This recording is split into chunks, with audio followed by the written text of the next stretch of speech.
Саламатсыз мөхтәрәм тамашачыларыбыз, сез татарлар тапшыруын карыйсыз. Безнең максат бөтен дөньяга сибелеп яшәүче милләттәшләребезне берләштерү. Бүген безнең программада Милли шура рәисе Васил Шайхразиев Санкт-Петербург шәһәрендә. Сез ничек кенә әйтсәгез дә, мин ышанмыйм. Санкт-Петербургта 32 мең татар яшәгәндә, өлкәсендә 8 мең татар яшәгәндә, сез үзегез басалар күп микәнен. Татарстан эшмәкәрләре Себердә. Килгәнек без шушы максат белән безнең күрше авыл дигән яңа заманча авыл җирлеген турында сөйләшү балу. Милләттәшебез Эдуард Нурисламовның спорт тәрбия эшчәнлеге. Надо учить, чтобы не баловались, а занимались. Хуш киләсең гүзәл Нәүрүз. Карга буткасын пешереп ятабыз. Каргаларга бирәбез, безнең яманлыкларны алып китсен. Тапшыруыбыз ахырында көрәшчеләр сәхифәсе. 1968 елның 5 декабрендә Татар-Башкорт Милли көрәш федерациясе оеша. Тапшыруыбызны Санкт-Петербургта булган очрашулардан башлыйбыз. Узган җанисәп мәгълүматлары буенча биредә 30 меңнән артык татар яши. Быелгы халык санын алуда милләттәшләребезнең саны артырга тиеш, чөнки Петербургка күченүче татарлар артканнан арта. Бу уңайдан Милли шура рәисе Васил Шайхразиев җирле милләттәшләр белән очрашты. Татар тормышын Россиянең төньяк башкаласында ничек җанландырырга? Санкт-Петербургтан Айзат Шаймарданов. Тукай һәйкәленә чәчәкләр салу күркәм гадәт нәкъ шушы бакча урынында инкыйлабка кадәр татар бистәсе булган. Петербургның һәм якын тирәдәге төбәкләрнең милли җәмәгатьчелеге шушында ук фикер алыша. Милли шура рәисе Васил Шайхразиев сүз башлый. Зур горурлыкта бу безнең бөеклегебездә һәм тарихыбызда.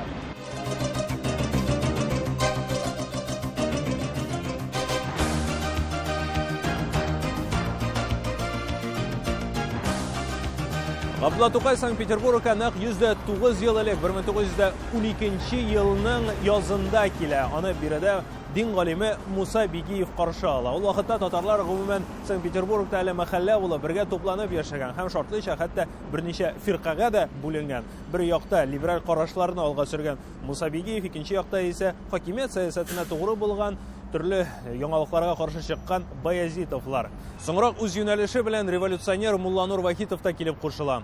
Ә инде иң мөһиме сәүдәне дә, рестораннарны һәм мәхәллә, ягъни бергә тупланып яшәү системасын татарлар инкыйлабтан соң тулысынча диярлек югалта. Совет чорында инде алар шәһәрнең, Санкт-Петербургның төрле почмакларында таралып яши башлады.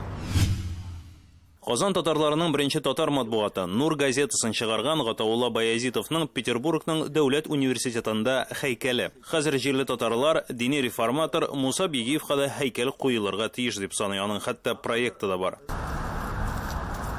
Бүген Петербургның үзәгендә һәйкәлләр генә түгел, милли мәдәни үзәк тә оешып килә. Менә бу 19 гасырда салынган бинада татарларга 300 квадрат метрлы урын бирелгән. Хәзер биредә төзекләндерү эшләре алып барыла. Аны Татарстан үз бюджеты хисабына башкара.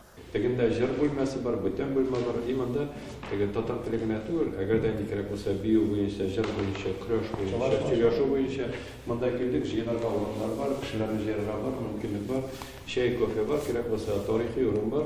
Татарларның яңа бинасы хакында аерым сөйләшербез. Төзекләндерү эшләре белән танышкач, Милли шура рәисе Васил Шайхразиев Санкт-Петербургның милләтара мөнәсәбәтләр буенча дәүләт комитеты рәисе Олег Капитанов белән очрашты.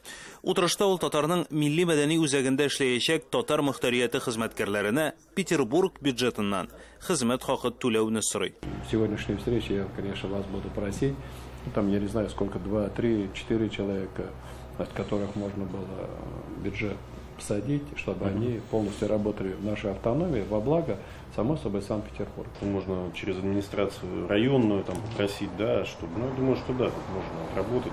Петербургта милли мәдәни үзәк шәһәрнең төрле почмакларында таралып яшәгән татарларны берләштерергә, проблемаларын берникадәр хәл итәргә ярдәм итәчәк. Бүген татарлар телен генә түгел, динен дә югалта бара диләр. Шуның бер мисалы мәчеткә татарлар аз йөри. 1-50 ел элке татарныкы мәчеттә урын юк иде, татарлардан гына. Алар тулы мәчет иде. Бүгенге көнгә татарлар анда ярты процент булсамы, ул вот 2 поколения узды, и татарларныкы диннәре бетә бара. Это катастрофа урыча дигән. Имамлар безнеке акыллылар булсыннар. Бер гасыр элек салынган Санкт-Петербургның Җәмигъ мәчете чын мәгънәсендә архитектура үрнәге булып тора. Татарлар төзегән мәчет шәһәрнең нәкъ үзәгендә урнашкан. Милләттәшләребез монда дуга һәм намаз укырга йөри. Шәһри Казаныбыздан, тарихи ватаныбыздан бире бу шәһәргә, бу мәчеткә Алла йортына килгән. Я Рабби, бер Аллам, эшләгән эшләрегез уңышлы булсын. Киләчәктә бәлахаза күрми, киләчәктә бердәм булып, бергә булып яшәргә насыйп кылсын. Илаһ кабул әйләмин. Аллаһу акбар. Милли проектлар һәм проблемаларны хәл итү юлларын эзләү соңрак Санкт-Петербург һәм Россиянең төньяк төбәкләреннән милли оешма вәкилләре дә җыелып фикер алышты. Алар сөйләвенчә, милләтне саклауда дәүләт тә ярдәм итәргә тиеш. Йорттан татар теле китте. Йортларыбыз соңына башлады. Бер өйгенә ул эшне алып бара алмый, гаиләгенә алып бара алмый. Аны дәүләт тә үзенең җилкәсенә кирәкле хезмәт итеп куйса. Bizim önümde 19 район городта. Поэтому каждый районда koydum старшины, свою заметку koydum, старшылар. Вот, алар, значит, и bütün неге глава администрации ход кетті менен, что любите жаловать. Каждое муниципальное образование, да, из чего состоит? Иллерден, из жилых домов состоит. Из офисов, из жилых домов. Вот алар уже каждый дом доходит старшины жилой домда.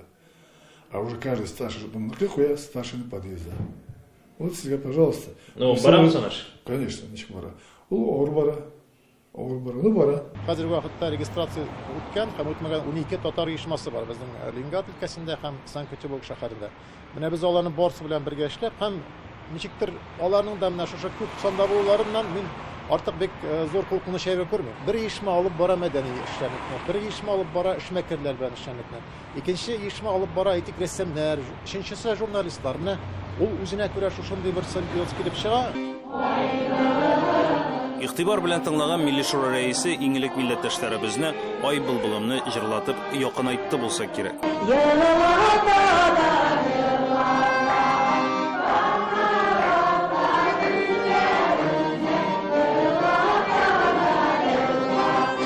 Санкт-Петербургка ел сайын татар китаплары китерелә, җирле түрәләр белән элемтә урнаштырырга ярдәм итәләр. Ләкин милли оешмаларга да активрак катнашырга кирәк, әйтик, грантлар мәсьәләсендә. Без былтыр декабрьдә бирдек 10 миллион грант. Бөтен дөнья татар конгрессы ягыннан. Аның өчен юридик яктан регистрация булырга тиеш, үзегезнең план булырга тиеш. Без аны ел сайын биреп барабыз. Декабрьдә булды. Менә хәзер без февральдә игълан иттек, тагын 10 миллион грант. Безнең максималь сумма дип әйтәбез грант буенча ул ярты миллион. 500 меңгә, но уртача чыга 350 мең тирәсе. Шуңа күрә анда ел сайын катнашырга кирәк. 11 ел элек узган җанисәп мәгълүматлары буенча Петербургта татарларның саны 5 меңгә кимәгән. Гомумән Россиянең Төньяк федераль округы төбәкләрендә милләттәшләребез азая бара. Бу проблема турында без киләсе тапшыруда сөйләшербез. Бу уңайдан Милли шура рәисе татарларга вакцина ясатырга өндәде. Юкка түгел, бу милләттәшләребезнең сафын азайтмас өчен кирәк. Айза Шаймарданов, Татарлар, Санкт-Петербург.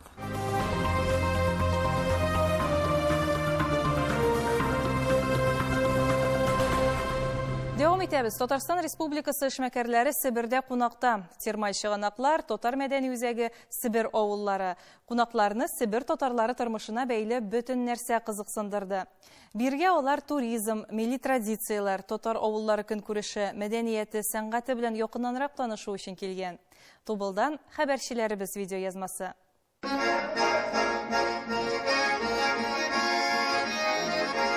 Гармон, думбра һәм бию көйләре Төмән татар мәдәният үзәгендә кунакларны шулай каршы алалар.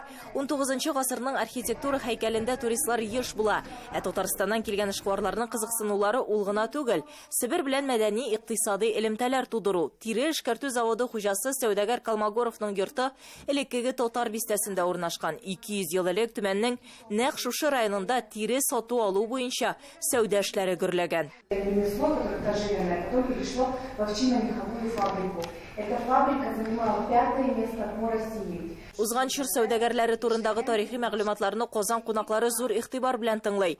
Фабрика күптән ябык инде. Ярты гасырдан соң Калмагоров йортында шәһәр татар мәдәни үзәге ачыла. Менә бу инде бездә Себер татарлары ничек яшәгән, әймәк шушы йорт. күрсәтелгән. Денис Елисеев һәм аның белән килгән вәкилләр биредә Себер татарлары белән танышу, эшмәкәрлек эшен җайга салу максаты белән мәчете, мәктәбе булган хәләл ризык җитештерү юнәлешендә эшләүче татар авылы концепциясе авторлары алар. Фикердәшләрен Россия киңлекләре буйлап эзлиләр. Килгәнек без шушы максат белән безнең күрше авыл дигән яңа заманча авыл җирлеген турында сөйләшү балу. Лайша инде башкарабыз шушы заманча татар җирлеген. Күп киңәшләр бирделәр безнең Себер татарлары. Без аңа бик шатбыз. У отношений тоже есть формула. Отношение равно. Это какое? 1 минус 1 деленное на коммуникацию. Казан кунаклары белән очрашуда Төмәннең яшь эшкуарлары һәм Төмән өлкәсе Бөтендөнья татар конгрессының рәисе Ринат Насыров та катнашты. Әкертен генә җирдән, именно җирдән, үзенең мәлак кылы мал табыгыйда. Бу иң зур хәл, иң авыр хәл. Төзүчеләр, металл эшкәртүчеләр, авыл эшкуарлары бизнес турында гына сөйләшеп калмады. Аларның тагын бер максаты татар авылының икътисадын күтәрү һәм халкыбызның милли традицияләрен үстерү. Шул уңайдан кунаклар кайнар чыганакларда, Себер авылларында, мәчетләрдә булдылар. Им интересна изюминка, которая присутствует у нас у сибирских татар здесь, в нашей Сибири. Как деревня живет, история, соответственно, орнаменты. Зөфәр Мөхәммәтшин үз эш тәҗрибәсе белән дә уртаклашты. Ул халыктан җиләк, гөмбә, үләннәр сатып ала. Шәһәр халкы тарафыннан әлеге табигать ниъмәтләренә сорау зур. Я сам в деревне рос, то есть у меня была всю жизнь как бы эта мечта. Сейчас она постепенно реализуется, то есть все время это была проблема реализации вот этих, то есть мы не знали, куда это реализовать, куда продать. Татар авылларында җитештерелгән азык-төлеккә, туристик маршрутларга халык тарафыннан кызыксыну зур. Әлеге юнәлештә башка төбәкләр белән дә хезмәттәшлек итү икътисади хәлне тагын да ныгытачак һәм халкыбызның мәдәни традицияләре дә үсештә булачак. Гөлия Садыкова, София Хайруллина, Татарлар, Төмән. Сез татарлар тапшыруын карыйсыз программабызның икенче өлешендә. Милләттәшебез Эдуард Нурисламовның спорт тәрбия эшчәнлеге. Надо учить, чтобы не баловались, а занимались. Хуш киләсең, гүзәл Нәүрүз. Карга буткасын пешереп ятабыз. Каргаларга бирәбез, безнең яманлыкларны алып китсен. Тапшыруыбыз ахырында көрәшчеләр сәхифәсе. 1968 елның 5 декабрендә Татар-Башкорт Милли көрәш федерациясе оеша. Магнитогорскидан ватандашыбыз Эдуард Нурисламов Чиләбе өлкәсенең бокс буенча иң яхшы тренеры титулына ия булды. Әлеге спорт төрі буенча балалар һәм яшүсмерләр белән ул 20 елдан артык шөгыльләнә. Чиләбе өлкәсе ярышларыннан тыш, аның тәрбияләнүчеләре Урал федераль округы һәм ил күләм беренчелегендә даими катнашып җиңүләр яулый. Дөнья чемпионатында да призерлар булдылар. Физик һәм мораль яктан көчле булырга Эдуард авыл балаларында өйрәтә. Эдуард Нурисламовның тренировкаларында безнең төшерү төркемебездә булып кайтты. Как так можно проиграть, скажи? Чего ты волновался? Такой сильный, я бы волновался. Девочки не волнуются. Тренер шактый катгый. Башкача ничек? Шәкертенә рингта чыгыш ясарга бит. Бокс ул беренче чиратта тәртип, ихтияр көче, холык. Бу сыйфатларны тәрбияләп Эдуард Нурисламов балаларны җиңүләргә омтылдыра. Каждый год ездим на соревнования, на 3, на 4. Там первенство города, первенство Челябинской области, первенство Уральского федерального округа. На всероссийские также ездили турниры. Выигрывать все, что можно. Так вот, КМСник получить надо. Юрий Парев кебек максатчан 100дән артык яшүсмерләре бар Эдуард Нурисламовның. Бу хәзерге вакытта 20 еллык тренерлык эшчәнлегендә алар күпме иде, аларны санап бетерерлек түгел. У меня мальчик стал в 2009 году победитель России, финалист Европы. Потом девочка стала в 2013 году победитель России по юниорам, призерка мира, призер Европы дважды. Эдуард бабалары төзегән Металлурглар шәһәрендә туып үскән. Бокс белән 10 яшьтән шөгыльләнә. Бу спорт төренә килүен очраклы булды дип саный үзе тренер. Друзья пошли все старшие в квартале, я пошел. Все, так остался, они побросали. Все, я остался. Но я уже 18 лет начал тренировать. Бер үк вакытта егет спортта шәхси карьерасында үстерә. Барлык төбәк ярышларында һәм Россия беренчелекләрендә катнашып, җиңүләр яулый. Балалар спорт белән шөгыльләнергә тиеш, ди Эдуард. Үзенең тәҗрибәсен үсмерләрнең физик һәм рухи ныклыкка тәрбияләүгә юнәлдерде. Хәзерге вакытта бокс белән Нурисламов та 2 төркемдә шәһәрнең 40-тан артык бала һәм яшь үсмер шөгыльләнә. Шуларның 5-се кызлар. С 8 лет. Занимаюсь 6 лет, участвовала на Урале, на области, вот поеду на Россию. Нурисламовтың Магнитогорскидагы шәкертләре ярышларда шәһәр һәм Чиләбе өлкәсен генә түгел, ил данында якладылар. Я ездил в Болгарию на первенство мира среди девушек. Там 15-16 лет девочкам. Вот она меня провела там 4 боя, в 4-м бою проиграла чуть-чуть с Казахстана. Ну, заняла призовое место. Там было 33 страны. Эдуардның тренерлык эшчәнлегендәге яхшы нәтиҗәләрне күреп, дусты спонсор үтенеше буенча аның исемен атамыйбыз, шәһәрнең сул як яры өлешендә махсус бина төзеткән. Бу балаларга бокс белән бушлай шөгыльләнү мөмкинлеген бирде. Магнитогорскидан тыш Эдуард Нурисламов шәһәргә күрше урнашкан Башкортстан авылларында да атнага 3 тапкыр бокс буенча күнегүләр үткәрә. Директор школы Таштемирова уговорила, чтобы, я попробовал. И все, и детей пришло, человек 40 пришло. Безнең мәктәп өчен Эдуард Рауфович бик зур табыш. Без шул тиклем куанып бетә алмыйбыз, ул безгә килгәннәр, ата-әсәләр куаналар. Ниндәйдер соревнованиягә барайык дип әйтү генә күз, шул ук вакытта йыелышып, үзләренең машиналары белән кайда бухала апарып, тренерны поддержать итәргә әзер торалар. И спорта мало было, в городе как-то более-менее. Так что надо учить, чтобы не баловались, а занимались. Кто выигрывает, вот они вот не балуются, нормально занимаются. Ну, все равно мы лучше всех в Абзелиловском районе пока. Пандемия йомшарып, турнирлар уздырырга рөхсәт ителгәч тә, Нурисламовның авылдагы спортчылары үзләрен актив күрсәтте. Район-ара ярышларда аның 10-нан да ким булмаган шәкертләре катнашты. Алар өчен бу шактый җитди ярышлар, чөнки авылда беренче күнекмәләр нибары 4 ай элек кенә башланган иде. Җиңүләр, медальләр белән кайткан балалар казанышларына шат һәм спорт остасына рәхмәтле. Әйтәм, давай финалга, давай, теге мотивация бирәм. Һәм дә, һәйбәт инде.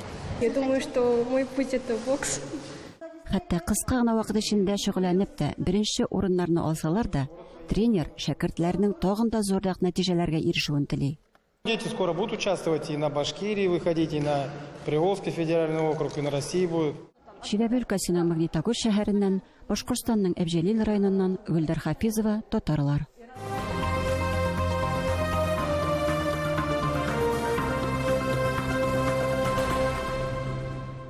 Хуш киләсең гүзәл Нәүрүз, язгы яңа елыбыз, яңа елда туры булсын, нурлы булсын юлыбыз. Дөнья буйлап сибелеп яшәгән милләттәшләребез ел сайын Нәүрүз бәйрәмен билгеләп үтә. Казакъстанда исә Нәүрүз дәүләт дәрәҗәсендә үткәрелә торган бәйрәм һәм ул бер атна дәвамында бәйрәм ителә. Пандемия аркасында быел зурлап урамга чыгып бәйрәм итү шикләнгән, әмма йортларда ул элеккечә гөрләп уза. Хәбәрчебез Таңсылу Насыйрова дәвам итәр. Карга буткасын пешереп ятабыз. Безнең яманлыкларны алып китсен. Безгә яхшылык, бәхет, кояш нурлары сүнмәсен. 7 ярма кушылган карга боткасын күтәренке кәеф белән пешерәләр. Ботка әзер булгач, урманнарга, далаларга чыгып кошларны сыйлыйлар. Карга боткасыннан кала Нәүрүзнең башка матур гадәтләре дә бар. Кояш елмаеп, Наурыз килде безгә. Наурыз хуш килде. Нәүрүз кызын каршылагач, өстәл артына утырып сыйланыр вакыт. Бәйрәм табынына татар ризыклары белән бергә Нәүрүз кеше китерелә. Нәүрүз кеше казах милли ризыгы һәм карга боткасы кебек үк 7 төрле ризыктан пешерелә. Әмма кошлар боткасыннан аермалы буларак, аның эченә ярма гына түгел, кокланган итләр, сөт тукмачлар да салалар. Нәүрүз бәйрәмен без ел сайын сагынып көтәбез. Кышкы салкыннар үткәчсен, якты язлар җиткәчсен. Нәүрүз бәйрәме бөтен халыкка дуслык, тынычлык, барыбызга исәнлек, саулык алып килсен дип бәйрәм итәбез. Борынгыдан Нәүрүз бәйрәменә килен дә төшергәннәр. Бүген дә җирле татарларда шул йола дәвам итә.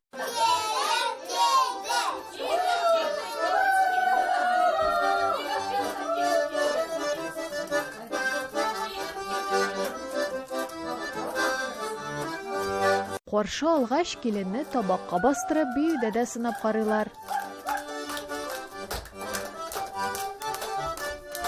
Яшьләрне түргә утырткач бераз уйнап алырга да була. Менә мәсәлән серле сандык уена. Төп максат сандыкта булган әйберне белеп алырга кирәк. Дөрес җавап биргән шул әйберне отып ала һәм үзенең берәр сәләтен күрсәтергә тиеш. Бүген сандыкта яткан курчакны киленнең сеңлесе отты. Сине яратам, яратам, яратам, мин сине барыбер каратам. Нәүрүз көнне тагын бер юла үтәлә. Яшьләр һәм балалар күршеләргә кирип күчтәнәчләр җыялар. Алар нәкъ 7 өйгә керергә тиеш. Элек артык тәмле ризыклар яки конфетлар булмаганлыктан буяган йомыркалар җыйганнар. Бүген без муллыкта яшибез, әмма йомыркалар җыю Казакстан татарларында әле дә саклана. Күпме йомырка җыйдыгыз? 2 йомырка. Ой, нинди матур шәйләре бар, йомыркалары, конфетләре. Таңсылу Насырова, татарлар, Нурсултан шәһәре, Казакстан. 1950 еллар ахыры, 1960 еллар башында татар милли көрәшен үстерү белән грек-рим, самбо һәм ирекле көрәшне берләштерүче федерация шөгыльләнә. 1968 ел татар көрәшенә яңалык алып килә. Бүген көрәшчеләр сәхифәсендә сүз шул хакта.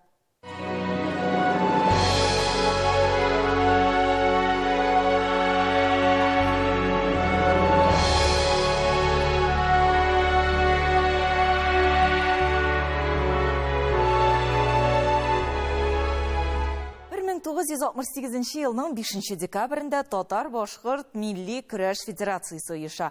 Казанда Татар-Башкорт көрәше буенча Россия чемпионаты барган көннәр була ул. Бәйгедән соң районнардан килгән көрәшчеләр, белгечләр катнашында бик җитди җыелыш уза. 7 биттән артык беркетмә генә языла. Беркетмәдәге кайбер фикерләрне тыңлап узыйк әле. Тарихи вакыйга.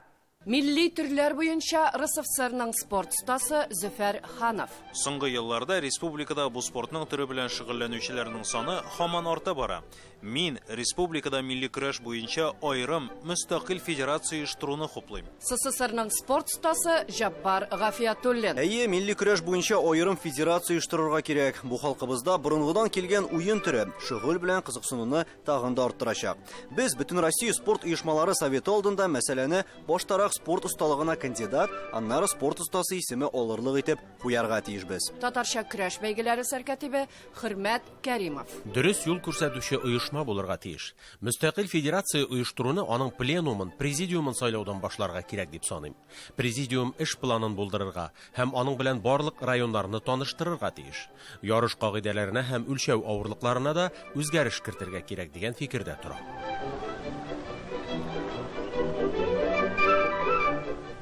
Көн тәртибенең икенче бүлеге булып федерацияның советын һәм президиумын билгеләү тора.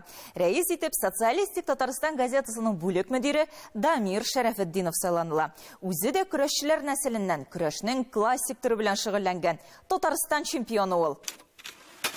Дамир Рәүф-улы Шәрәфетдинов 1940 елның 12 сентябрында Казанда туган. Казан дәүләт педагогика институтының тарих филология факультетын, Ленинград югары партия мәктәбенең журналистика факультетын тәмамлый. Тарих фәннәре докторы, гуманитар фәннәр академиясе академигы. Россияның мактаулы архивчысы, Россияның һәм СССРның атказанган мәдәният хезмәткәре, 16 китап һәм монография, документаль повесть һәм очерклар авторы. 1968 елдан 1971 елларда Татарча көрәш федерациясын җитәкләй. РСФСР Милли спорт төрләре федерациясе президиумы әгъзасы. 2014 елның 7 февралендә вафат. Беркетмәгә кертелгән һәр тәкъдим тормышка ашырыла башлый. Яңа оешкан федерация сабан туйларында татарча көрәшне куллану, батырларның осталыгын арттыру бурычын куя. Республика районнарында татарча көрәш секцияләре оештырыла. Алар белән җитәкчелек итәргә танылган көрәшчеләр билгеләнә. Ярышлар алдыннан хөкемдарлар, тренерлар өчен семинарлар оештырыла. Татарча көрәш буенча Татарстан чемпионаты республиканың физик культура һәм спорт комитеты үткәрә торган ярышлар исемлегендә дә ала. 1969 елда Татарча көрәш беренче мәртәбә буларак Республика профсоюзлары спартакиадасы программасына да кертелә. Елдан-ел эш камилләшә. Федерация рәисләре дә алмашына.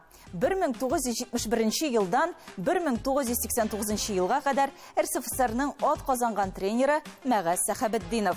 1989 елдан 1991 елга кадәр Социалистик Татарстан газетасының бүлек җитәкчесе журналист Илдус Илдарханов. 1991-дән 1996 елга тикле шул вакыттагы сәүдә һәм авыл хуҗалыгы министры, Татарстан премьер-министры урынбасары Фатих Сибагатуллин. 1996 елдан 2001 елга кадәр Татарстан президенты аппаратының оештыру бүлеге мөдире булып эшләгән Рәшид Галимов. 2001 елдан башлап федерация белән Марат Гытов улы Әхмәтов җитәкчелек итә. Марат Гытов улы Әхмәтов 1954 елның 16 июнендә Орча районы Хәсән Шәйх авылында туган. Казан дәүләт ветеринария институтын тәмамлый. Авыл хуҗалыгы фәннәре кандидаты. Татарстан Республикасының от казанган авыл хуҗалыгы хезмәткәре. Татарстан дәүләт советы рәисе урынбасары. Марат Гытов улы үзе дә яшьтән үк сабан туйларында көрәшеп үскән. Институтта укыган елларында көрәш секциясендә шөгыльләнгән. Кыскасы, федерация өчен көрәшнең ни икәнен белгән кешеләр алып бара. Бүген федерация составында 385 тренер, 120дән артык хөкемдар, ел сайын республика күләмендә 11 көрәш ярышы уздырыла. 2010 елда көрәш спорт түрі буларак таныла. Бүтән Россия спорт төрләре реестрының 3нче бүлегенә милли спорт түрі буларак теркәлә. 2014 елда Татар-Башкорт милли спорт көрәш федерациясе Татарстан көрәш федерациясе дип үзгәртелә. Шул ук елны Татарстан спорт һәм яшьләр эшләре министрлыгының олимпия түрі булмаган спорт юнәлешендә эшләүче иң яхшы федерация исеменә лаек була. Уңышның нигезе оешканыш, тәртип һәм җаваплылык. Бүгенге сезнең белән сау булашабыз. Татарлар тапшыруы игътибар үзәгендә сәяхәтләрен дәвам итә һәм милләттәшләребезнең яшәешен сезгә җиткереп бара. Иртәгә дәвам итәрбез. Сау булыгыз.